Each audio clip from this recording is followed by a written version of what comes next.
Hello everyone, this is Simran here. Welcome back to my channel. In this video, we are going to discuss about the important questions of environment of education. जैसा कि हम सभी जानते हैं कि हमारा environment of education का exam जो है पोस्टपोन हो गया था, तो इससे रिलेटेड मैं कुछ इम्पॉर्टेंट क्वेश्चंस आपके लिए लेके आई हूँ जो कि आपके एग्ज़ाम के लिए बहुत ज़्यादा हेल्पफुल हो सकते हैं. I hope you like the video.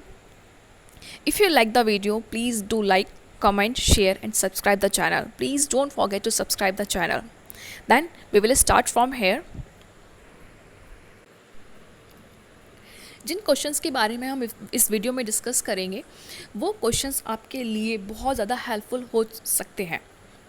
ये ऐसे क्वेश्चंस हैं जो हर साल हर एनवायरनमेंट ऑफ एजुकेशन में पिछले कई सालों से यानी कि मोस्टली हर साल ये क्वेश्चंस हमारे रिपीट होते हुए आ रहे हैं. अगर आप सिर्फ इन क्वेश्चंस को प्रिपेयर कर लेंगे तो आपका एग्ज़ाम बहुत अच्छा हो सकता है. जैसे कि हम फर्स्ट यूनिट के क्वेश्चंस कुछ डिस्कस करते हैं. जैसे कि हमारा फर्स्ट क्वेश्चन पूछा है, define environment, enumerate the types of environment, describe the biotic and abiotic components of environment. जिसमें आपको एनवायरनमेंट के मीनिंग के बारे में लिखना है, उसका कंसेप्ट लिखना है. दूसरा, उसमें आपको बायोटिक एंड अबायोटिक कंपोनेंट्स के बारे में आप उसमें डिटेल में लिख सकती हैं. ये क्वेश्चन आपसे लॉन्ग क्वेश्चंस में ज़रूर पूछा जा सकता है. नेक्स्ट, इसमें एक और करके आपसे इसकी जगह एक क्वेश्चन और पूछ सकता है, जैसे कि explain the meaning of environment, describe in detail it's characteristics और स्ट्रक्चर. इसमें आप से स्ट्रक्चर और कैरेक्टरिस्टिक्स वगैरह पूछ सकता है. ये क्वेश्चन मतलब ये आपको डिटेल में ही इनके आंसर्स देने होंगे within 6 to 7 pages. नेक्स्ट, इसमें एक चीज़ और पूछ सकता है, what do understand by environment, explain its meaning, concept, natural and man made components of environment. As I told you in first question, meaning और कंसेप्ट आप इसमें लिख सकते हैं. Second one is, what do understand by natural and man made environment, explain in detail. अगर आपसे किसी question में डिटेल के बारे में पूछा गया है, दैट मीन्स वो आपको लगभग 5 से 6 पेजेस में उसका आंसर लिखना होगा, तभी आपको उसमें फुल मार्क्स मिल सकते हैं. Next is, explain the meaning and definition of ecosystem, discuss in detail its structure and components. जिसमें आपसे और करके क्वेश्चन और बन सकता है इसमें, what do understand bye ecosystem, discuss in detail it's functions. जिसमें आपसे वो इकोसिस्टम की फंक्शंस पूछ सकता है. Second one is, what do understand bye food chain, food web, discuss in detail it's steps. यानी कि ये चारों क्वेश्चन हमारे यूनिट फर्स्ट से बहुत ज़्यादा इंपॉर्टेंट है. अगर आपने इन चारों में से अगर सिर्फ 2 क्वेश्चंस भी कोई प्रिपेयर कर लिए तो आपको एग्ज़ाम में ये इनमें से कोई ना कोई क्वेश्चन ज़रूर मिल जाना है. तो आप सिर्फ इन क्वेश्चंस को अगर प्रिपेयर कर लेते हैं तो आपकी unit that means that is completed for exam. Next हम बात करते हैं यूनिट सेकंड की, जिसमें आपसे पूछा गया है, describe in detail natural resources, explain forest resources use and over exploitation. जिसमें आपको इसके बारे में डिटेल में लिखना होगा. Next one is, describe in detail water resources, explain its uses and exploitation of surface and ground water. ये दोनों क्वेश्चन आपके इस चैप्टर से, इस यूनिट से बहुत ज़्यादा इंपॉर्टेंट है, जिसमें आपके लॉन्ग और शॉर्ट दोनों में इसमें से क्वेश्चंस हमारे पूछे जा सकते हैं. नेक्स्ट हम बात करते हैं, what do you mean by energy resources, explain growing energy needs and renewable and non renewable energy resources, conservation and alternative energy resources. इस क्वेश्चन से रिलेटेड या तो आपको एनर्जी रिसोर्सेज से लॉन्ग में मिल सकता है, आपको इससे रिलेटेड एक क्वेश्चन हमारा शॉर्ट में भी मिल सकता है, लाइक 1 और 2 मार्क्स में या 4 मार्क्स में. नेक्स्ट हम बात करते हैं unit third, explain the meaning and definition of biodiversity, conservation of biodiversity is an environmental priority comment. इसमें और करके एक क्वेश्चन आपसे पूछा जा सकता है, right the meaning and definition of biodiversity, discuss priority areas of the conservation of biodiversity.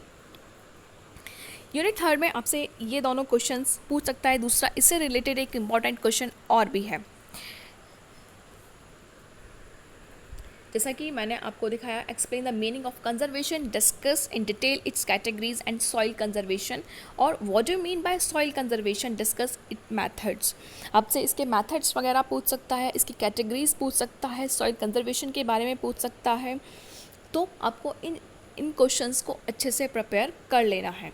Third question is about what do you understand by conservation of genetic diversity. ये genetic diversity is so important for your exam.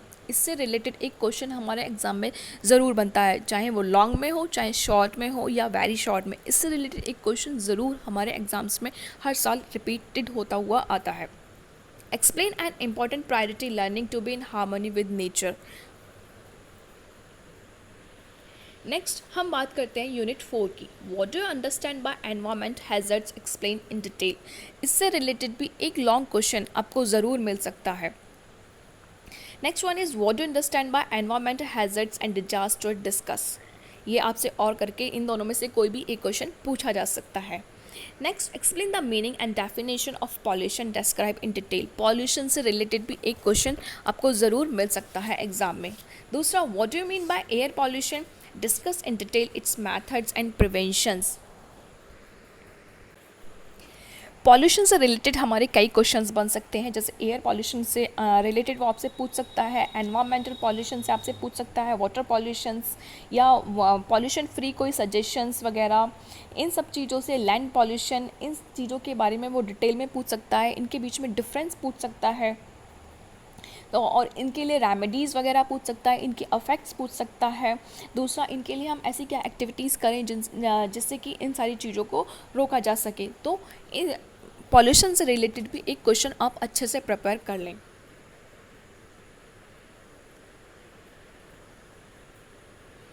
दूसरा, इससे related एक question और है जो कि हमारा acid rain से इम्पॉर्टेंट है बहुत ज़्यादा, जो कि हमारा शॉर्ट क्वेश्चन में बहुत ज़्यादा पूछा जाता है। जैसे what do you mean bye acid rain, describe in detail its causes and effects. Acid rain के बारे में पूछ सकता है, उसकी कॉजेज और इफेक्ट्स पूछ सकता है।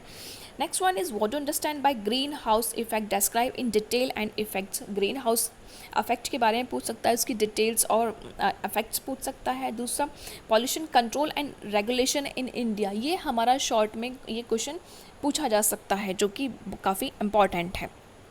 नेक्स्ट हम बात करते हैं यूनिट 5 की। Describe in detail role of school and environment conservation and sustainable development. यानी कि हमारे स्कूल्स वगैरह में एनवायरनमेंट को कंजर्व करने के लिए क्या रोल होता है। इससे रिलेटेड एक क्वेश्चन आपका पूछा जा सकता है, जो कि इम्पॉर्टेंट है। दूसरा, differentiate between, there is some mistake here, differentiate between awareness and environment education, discuss the role of education in developing awareness and consciousness of environment। इससे रिलेटेड भी आपका एक क्वेश्चन पूछ सकता है, जिसमें आपको डिफरेंशिएट करके दिखाना होगा environment awareness and environment education के बारे में। दिस क्वेश्चन में be in long. Next, describe measures for sustainable development, explain it attempts. यानी कि ये क्वेश्चन भी हमारा आप इसको इम्पॉर्टेंटली ले सकते हैं। इससे एक शॉर्ट क्वेश्चन में हमारा एक क्वेश्चन पूछा जा सकता है। अगर आपने सिर्फ यही क्वेश्चंस प्रिपेयर कर लिए तो आपका एग्ज़ाम बहुत अच्छा आ सकता है। सिर्फ यही क्वेश्चन प्रिपेयर करने से आप लगभग अपॉन मार्क्स या अच्छी परसेंटेज गेन कर सकते हैं। I hope this video will be helpful to you. If you like the video, please do like, comment, share and subscribe the channel. Please don't forget to subscribe the channel. अगर आप और किसी चीज़ के previous year के question papers चाहते हैं तो आप मुझे कमेंट सेक्शन में बता सकते हैं। Thank you for watching the video. Have a good day.